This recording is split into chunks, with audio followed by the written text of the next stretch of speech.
Welcome to Strength for the Journey. Thanks for joining us again. Strength for the Journey is a radio program designed to strengthen the believer for the days that lie ahead.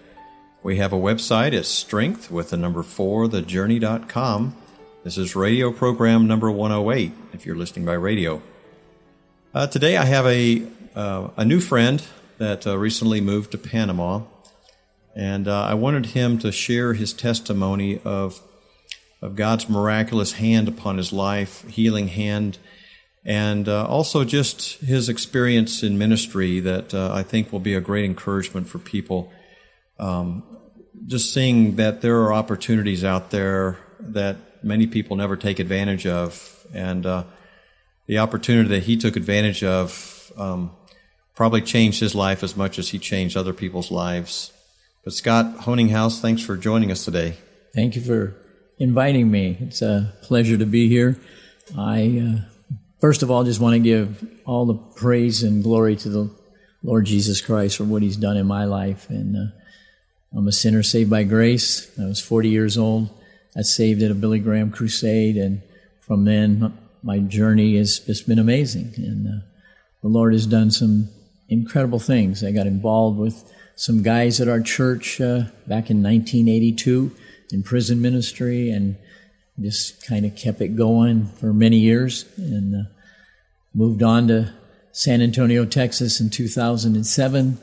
In 2009, I got hooked up in prison ministry in the Torres Unit, and where that went has been amazing. You never know what God is going to do in your life when you spend time with those who I know have been incarcerated for sin that is not hard to understand, because they don't have to look at being bad or good, or is there a black or white area. There's no gray area in prison. You either did it or you didn't. You get caught and you spend time. So God has been amazing. Well, the difference between us and them is many of us just didn't get caught. Amen. I mean, I look back on my life, and I could have been in jail many times for the things that I did. God's grace was upon me, giving me another chance. And it's like the things that's interesting, that there came a point in time when the things that I used to do, I knew I could never do again, because it's like a cat that lived out 8 of its 9 lives. I knew that the grace was gone for me to continue to do and live the life that I lived, and take God's grace for granted. I knew it was only His mercy that I was even alive. So I think, like you said, these people, they're in a position where they have to acknowledge their sin, because they're sitting behind 4 bars. They got physical bars that they're imprisoned by for their sin. Many of us just have spiritual bars that we're in until we get to repent and get set free and delivered. But these men have to deal with things in a different way, and many of them are open for a change in their life. They realize they need to change, and I think it's interesting that how God gives you the opportunity. It's like many people are out there right now willing to be discipled, but there's nobody to disciple them. Nobody's willing to pour out of themselves into somebody else, and they don't care about anybody else but themselves, so they just sit. And they're like willing to be changed, but nobody's there to change them. So really, congratulations for you stepping up to the plate and giving your life to make a difference in these men's lives. You never know when what you put into other people's lives is going to come back and bless you. And when I got sick last year, I had been a pretty healthy person. Played a lot of sports and exercised, coached, and I went to the prison on a Monday night, and the following day was a Tuesday, a year ago right now, in March, and I told the men that in the faith-based dorm at Torres that I was going to have a checkup. It looked like I had some form of cancer. I had something under my arm, and they were going to do a biopsy. And so they just immediately said, "Coach, get in the chair." And they laid hands on me and prayed over me. In prison, you don't get to have oil and that, but I mean, they there was a lot of hands on me, and they prayed for me. They never quit. And then when I was diagnosed, and then it was the following Monday, I went back in and told them on Friday I'm going to have a port put in, and then the following week it looks like they're going to start chemotherapy. What type of cancer was this? I had Non-Hodgkin's lymphoma. Okay. And it's I had under my arm, and I found it myself, and I went to the doctor, and then they sent me to the cancer center to do biopsies, and I had all that done. And the worst about things was the torture of a mammogram. And being a man, I told the doc, I said, are you for real? And he said, yeah, here's the gown. So, 4 days later, I get the call from my doctor that I need to get in there and we need to figure out something's going on here. And from there, they sent me to a cancer doctor, and the program started. And of course, when you get diagnosed with the big C, the fear. I mean, I'm human.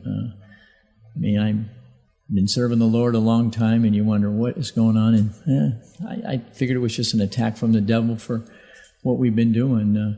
There was 8 of us at Torres that poured our lives into the guys there, and they loved us, we loved them. It's just amazing what had gone on.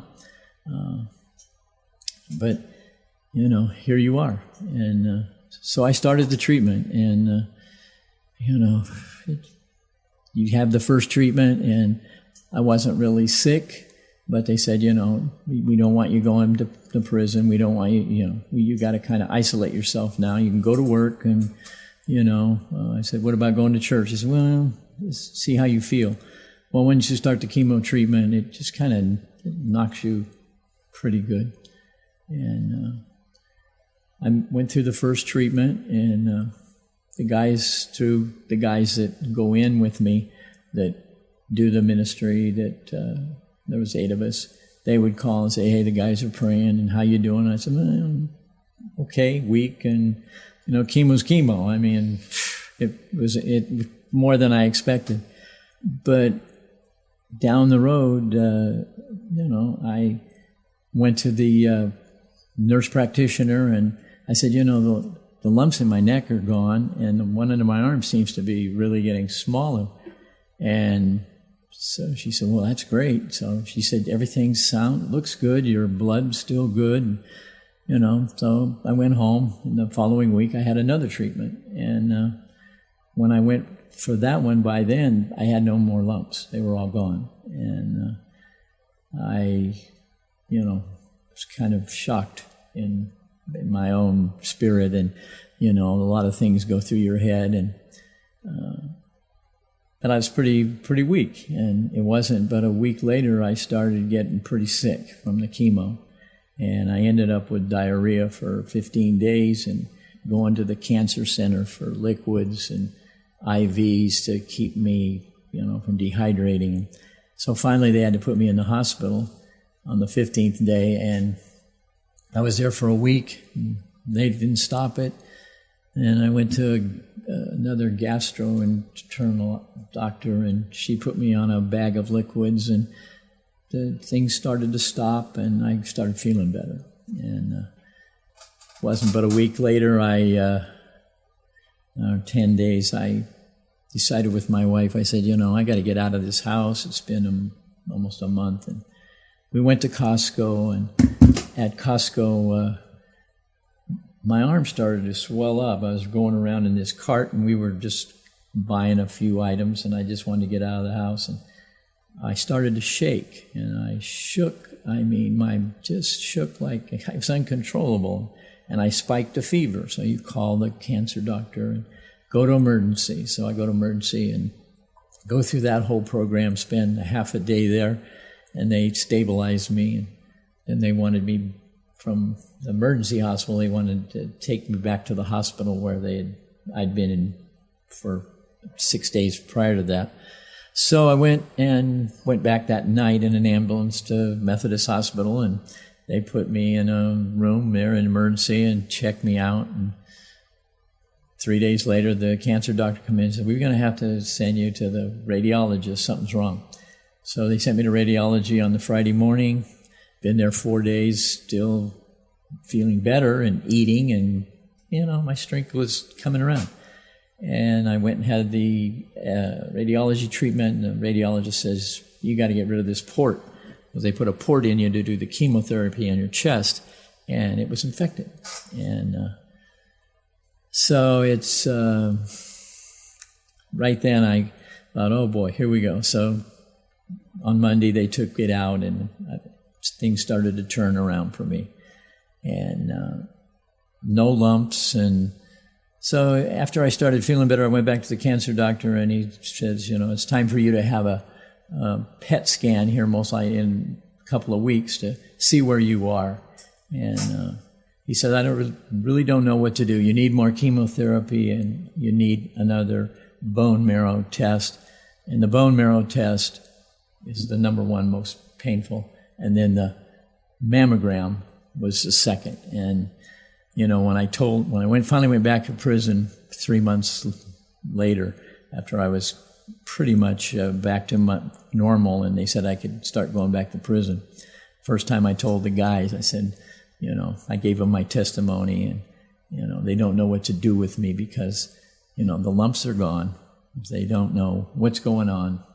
I'd had a PET scan, and the PET scan from the radiologist where I had the scan done, he said, you're going to get a great report.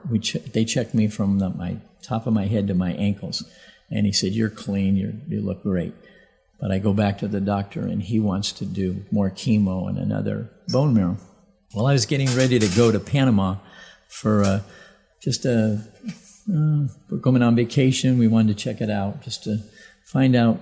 We'd heard a lot about Panama. We'd listened to a number of the alternative news guys, and my wife had been very, very, behind a lot of it and listened and was filling me in. And while I was sick, I was home for quite a few months, and I got to listen and hear things. And I thought, this is, I'm at the time was still working, but eventually I was terminated because of the oil condition in the Texas area. So I said, it's mostly a blessing, because I'm really thinking after our trip back from Panama that, it's time for us to move somewhere else. And, I'd heard a lot about non-GMO food in Panama, and I'm a walking testimony of what healthy eating and what goes on. But to go back a little bit, when I went to prison and finally talked to the guys and was able to give them my testimony, I told them, James 5:13 says, the prayers of the righteous availeth much. And there's a number of guys in prison that are still gangbanging. They're in the faith-based norm. They're going to church. They're doing the programs. They're doing the classes. They're doing the Bible studies. But they've still got one foot in the gang, because it's all their homeboys. It's all the people that they know. It's how they survive in prison. Well, I had a big kid it's a big, 6'3", strong, tough kid. And he was always asking me, call Mom, tell her I'm doing better. And she would always say, I don't know if he's saved yet. I get his Mom letter. is your wife that you're referring to. Yeah. Tell Mom. Yeah. And they would always, wonder, how is he doing? Is he accept the Lord? And so over the period of time I was sick, these guys were praying for me. And, they hadn't seen me in 3 months. I had no hair because I was bald. I'd had a hair piece, and because I'd lost a little bit of my hair in front, I wore a hair piece, and they always gave me a bad time about that when I did that. But that was just kind of, I guess, a vanity thing. But it was cool. But they were amazing. So John was he'd always sit there, and he was looking. And, and I sometimes I would just be out amongst the guys talking, and I just put my hand on his shoulder and I said, you don't know what your prayers did for me. I'm a walking testimony. They don't know what to do with me. It didn't make sense that you had recovered the way that you had recovered. They can't find lumps. The doctor says, we need to do 6 treatments, because I told you we wanted to do 6 treatments when we started this. And before I came to Panama, they wanted to start another bone marrow test, and that is the most painful thing. And I said no. And we had been to church for maybe 3 or 4 weeks before we came to Panama, and so it was actually a month. A couple said, we have a lady that has a homeopathic practice that she deals with people that, terminal or got cancer or pretty sick. And she was sent home to die 25 years ago. And, she's amazing. So I went and saw Hortensia, and I was reluctant because I knew about, homeopath. I thought, she's going to make me eat quinoa, and I'm going to have to eat this, and I'm not, it's going to be torture. But she said, first I'm going to detox you, because if you would have come to see me before you went to see those cancer doctors, I could have most likely gotten rid of those lumps. And I said, well, the lumps are gone because the prayers of the righteous availeth much. And she, strong Catholic lady, and goes to church regularly, and she said, oh, I agree with that. But she detoxed me and started me on a real different program, just nutrients and, so I called it, and she got really upset with me, and my wife also was upset with me because, I said, they want to do a bone marrow and they want to do more chemo, and I said, what I just went through for the last month in the hospital, I can't deal with that, So. Well, when you came here, you were literally just skin and bones. Yeah. So this treatment and your sickness that ensued left you with a lot less weight than you had on before, I'm sure. I weighed 120 pounds when I got out of the hospital. And when I got to Panama, I was mostly 135. Right now I'm pushing, I got on the scale day before yesterday, 146.7. Wow. So, and,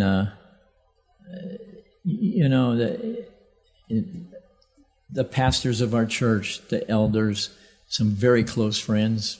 One of the guys who I met his parents through prison ministry. I knew him almost 8 to 9 months before I met Mom and Dad.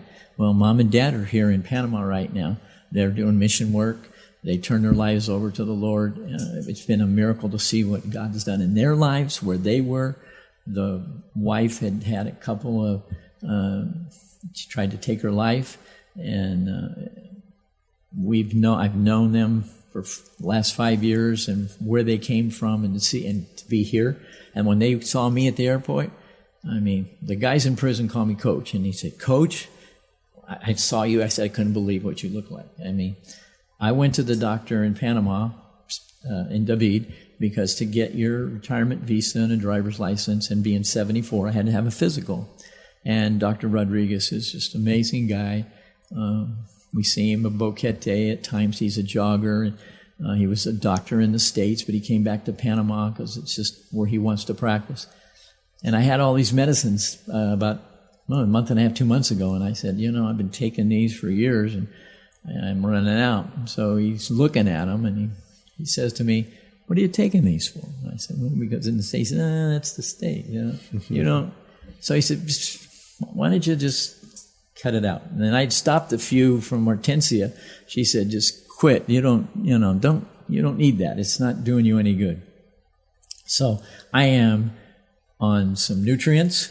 I drink some good pH water, and Hortensia has always still got me on her Willard's water, and I take that every morning. It builds up my red blood cells. And you're on any medication whatsoever, though? No. Nothing. Some vitamins and nutrients, and I'm eating good food. Of course, Andrew here, they see me go by the office here. I go to the gym. I'm working out every day. I am most likely. I didn't realize how sick I was back, 6 months before I got sick. Your whole body, and the people and the prayers is I can't stress what God did through people I didn't even know that would eventually call me and contact me and said, we prayed for you. We're so great to hear what's going on. And the church I went to, the elders, if I went to church, they'd always get together and pray over me. And, it's... Well, that's what's amazing is that you don't realize, you're pouring your life into other people. And that's really all you have. You just want to reach into people's lives and help them. And it's like you're sowing seeds in a garden. You're never really necessarily reaping a harvest, but all of a sudden one day you need a harvest. And it's there for you. And you don't realize, but God knows. And I think about certain people in the Bible, how, whether it was somebody who, that the prayers, whether it be Peter who was in prison, there were people that were praying for him. When I was in a hospital in September with a staph infection, my whole church took an hour out of the service to intercede for me. Yeah. And you don't realize that there are people out there that will pray for you. You become such a valuable asset when you give your life away and you're serving other people. You don't realize that there are people that will be there for you when that time comes. And I think about you, that you poured yourself into these men in that prison. Yeah. And these guys were on their faces before God praying for you, 47 men that you had been instrumental in transforming their lives. And now the harvest was coming back because you needed their prayers. Yeah, and you see the look on their face. It was very emotional. It's emotional now for me. My wife and I went with me. It was graduation. And when we do graduation, we had 26, I think, they were graduating from P-Wing. And they stay in there, and then they become... P-Wing is the faith-based wing there at the prison. At Torres, yeah. And the guys stay in the unit and are mentors for guys that are coming in. And, I would get notes through the fence from other... because I walk pretty much through the whole prison to get to the back to the back of the P-Wing. And they would just amaze me. So, Coach, hey, trying to get in P-Wing. I said, yeah, you got to get close to Miss Ivy and get an I-61 so that you can, ask to go to Huntsville. You got to get approval. And, but some of the miracles, I had 2 guys that went through the whole time with me, sick. And when I came back and they saw me, I was skin and bone when I went to graduation. I really shouldn't have gone, but I told them, I'm only going to go because it's graduation. And I used to bring a big ice chest full of ice cream. And 47 guys can go through 120 ice creams in about 10 minutes. And Coach, we like Klondikes. And so, it was always exciting to, but we had quite a time. And then I went back before we came to Panama, and I was back in the. I didn't go to the dorm because they didn't want me in there, just because of there's disease in prison, and so I would go on Tuesday nights with Willie and Pastor Wilson, and I was just spending time with the guys. So one night I just kind of did a testimony of. So you really understand the power of prayer. I'm a walking, talking, healed human being because of what you guys did and all the people that prayed for me. And so one of my guys who I'm real close to, he came up to me and said, we've got a miracle. We've got a miracle. And I'll just tell you this. We had one kid that was just, he didn't know about this Christianity thing. He was still gangbanging. And so he said to me, Ochoa said to me, he says, Paul wants to come over here and so does John. And the 2 of them have made so they prayed for me that night. And they had denounced the gang. And the following week when I went back, he had a black eye. And I said, what'd you do? Walk into a door? And of course, that always brings a little laughter from the group. But his homeboys, when he denounced the gang, you pay some tough prices when you walk away. So to see them come full circle, 2 tough guys that I'd known 5 years, they 100% doing the program in with both feet, praying, laid hands on me and led the prayers. These are 2 tough guys that were in the gangs, in the prison. And murder. They were done they had done 15 on a 30. One of them's home now, doing 15 good. years on a 30-year sentence. And he's home now. And just see, and two of them are coming up for parole, and Wow. just see what happens. It's amazing, though. You see that, there's a price to pay when you really follow the Lord. When you leave the old world, you may end up with a black eye. You may Amen. have people talking about you and telling stories. And, I had to go through that whole thing. When I left the world, I became the talk. Since I wasn't the life of every party, now I was the talk of every party. Yeah. They just, because you are making an impact when you let Jesus change your life. The Lord said this to me. He said, "You changes you allow me to make in you, I'll use to change others." Yeah. So as we let the Lord change our lives, He uses those change to change others. And so it either has a positive or a hardening effect on people's lives, where they want to be changed and they're hungry, or they want to scoff and mock it. It's like the disciples, in the early church, when revival took place, when the Holy Spirit fell, there was two responses to the outbreak of the Holy Spirit. It says, some is saying, "What does this mean? What meaneth this?" And the others, mocking, said, "They're full of new wine." So there's going to be a black and white response when the Holy Spirit comes. It changes somebody's heart or changes somebody's life. And I'm just really excited to see the fruit that you've left behind. God's turned your hourglass over as you've come to Panama. And I can see the color in your face now, and it's like, it's like God's completely given you a fresh start, and who knows what God has in store here. I can say one thing. I learned a long time ago: if they don't love you, they won't love your Jesus. And by loving these guys, they would pick me up, love me, and kiss me and tell me, get a guy in prison saying, "I love you, Coach." What can I say? Blessed.